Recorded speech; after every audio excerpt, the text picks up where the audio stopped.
Cricothyroidotomy is an emergent procedure performed on patients experiencing severe respiratory distress in whom orotracheal or nasotracheal intubation has failed. The procedure involves making an incision in the cricothyroid membrane, which lies between the thyroid and cricoid cartilages, followed by inserting a tracheostomy tube, which allows ventilation. This video describes how to perform a cricothyroidotomy in an adult. The major indication for cricothyroidotomy is the inability to establish an airway by orotracheal or nasotracheal intubation. Failure to secure an orotracheal or nasotracheal airway may be due to factors such as difficult patient anatomy, excessive blood in the mouth or nose, massive facial trauma, or airway obstruction due to angioedema, trauma, or burns, or a foreign body obstructing the airway. Whenever possible, cricothyroidotomy should be performed by physicians fully trained and skilled in carrying out the procedure. For example, emergency physicians, surgeons, and intensivists. This video is intended as a teaching tool for those learning the procedure. A cricothyroidotomy performed under emergency conditions can be left in place for up to 72 hours. If a surgical airway is still necessary after 72 hours, the cricothyroidotomy should be converted to a tracheostomy. While tracheostomy is preferred for long-term management, it should be performed in the controlled setting of the operating room. In urgent situations, cricothyroidotomy should be performed. This video will demonstrate surgical cricothyroidotomy, which involves placement of a tracheostomy tube through an incision in the cricothyroid membrane. In needle cricothyroidotomy, a catheter is placed over a needle into the cricothyroid membrane, allowing ventilation by a pressurized stream of oxygen. Because the catheter has a smaller diameter, it is less effective in providing adequate ventilation and should only be used as a temporizing measure while preparation is made for surgical cricothyroidotomy or tracheostomy. Needle cricothyroidotomy is the preferred method of establishing an emergency airway in children younger than 10 to 12 years, since the larynx is more easily damaged by surgical cricothyroidotomy in this age group.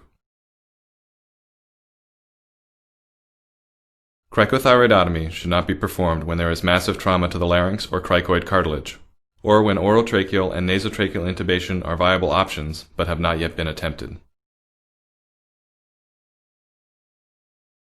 Since this is an urgently performed emergency procedure, there may not be time to obtain informed consent, or the patient may not be able to provide consent.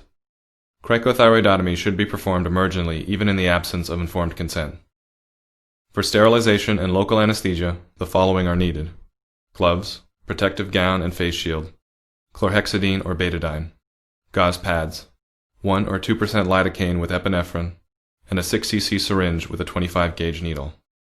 To perform the procedure, the following are needed: a tracheostomy tube, a scalpel with a number 10 or 11 blade, a curved hemostat, a trousseau dilator, a tracheal hook, a 10 cc syringe, and suture or tying material.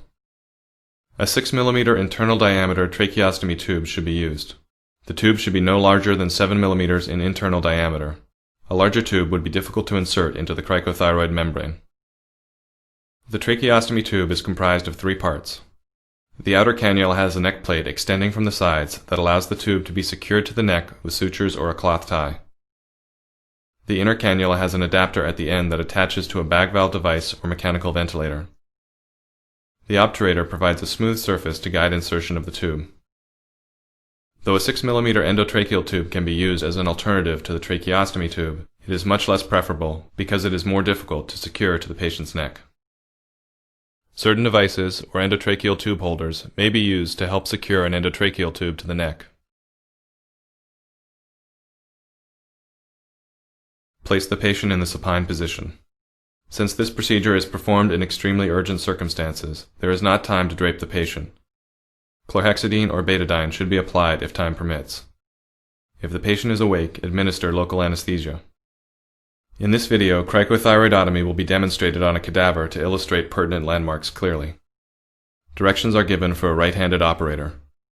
Site-specific designations should be reversed for left-handed operators. To perform cricothyroidotomy, stand on the patient's right side. Stabilize the larynx with your left thumb and middle finger, and use your index finger to palpate the thyroid cartilage. Move your index finger down until you palpate the cricoid cartilage. The space between the thyroid and cricoid cartilages is the cricothyroid membrane. This is where you will make the incision. Use the scalpel to make a 2.5 cm vertical incision through the skin and subcutaneous tissue. Use the curved hemostat to make a blunt dissection into the subcutaneous tissue. The initial incision should be vertical. First, because a vertical incision will avoid injury to the recurrent laryngeal nerves, which run parallel to the trachea. And second, because an initial incision above or below the cricothyroid membrane, if vertical, will allow extension of the incision as needed. In contrast, starting with a horizontal incision that is too low or too high would necessitate a completely new incision in the correct location. Next, use the scalpel to make a horizontal incision through the cricothyroid membrane. You may feel a pop as you enter the trachea. Extend the incision laterally, turn the blade, and extend it in the opposite direction. To avoid penetrating too deeply and perforating the esophagus, which lies posterior to the trachea, do not go more than 1.3 centimeters deep. To minimize the risk of esophageal perforation, hold the scalpel between your thumb and index finger and allow your middle finger to extend down the side of the scalpel, leaving the distal 1.3 centimeters of the blade exposed. If the patient is trying to breathe, once you enter the trachea, airflow should be audible and may also be visible. Once the trachea has been entered, make sure the blade stays within the incision so that communication with the trachea is never lost. Insert a tracheal hook and pull upwards on the distal portion of the incision, elevating the larynx.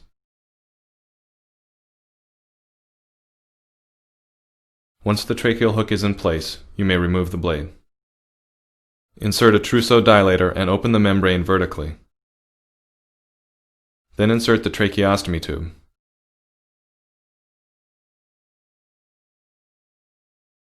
Hold the cannula in place and remove the obturator and attach the adapter.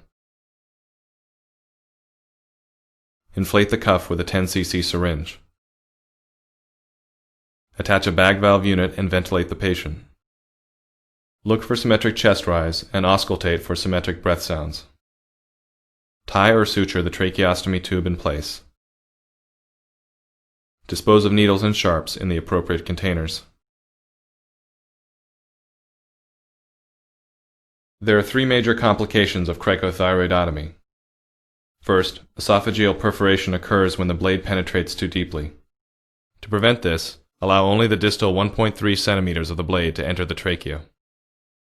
Second, subcutaneous emphysema may occur if the horizontal incision is too wide, allowing air to become trapped in the subcutaneous tissue.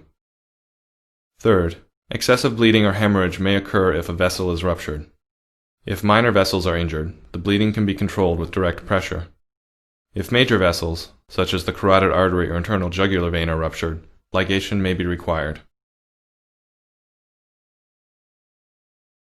After the procedure, obtain a chest X-ray film to confirm placement of the tracheostomy tube.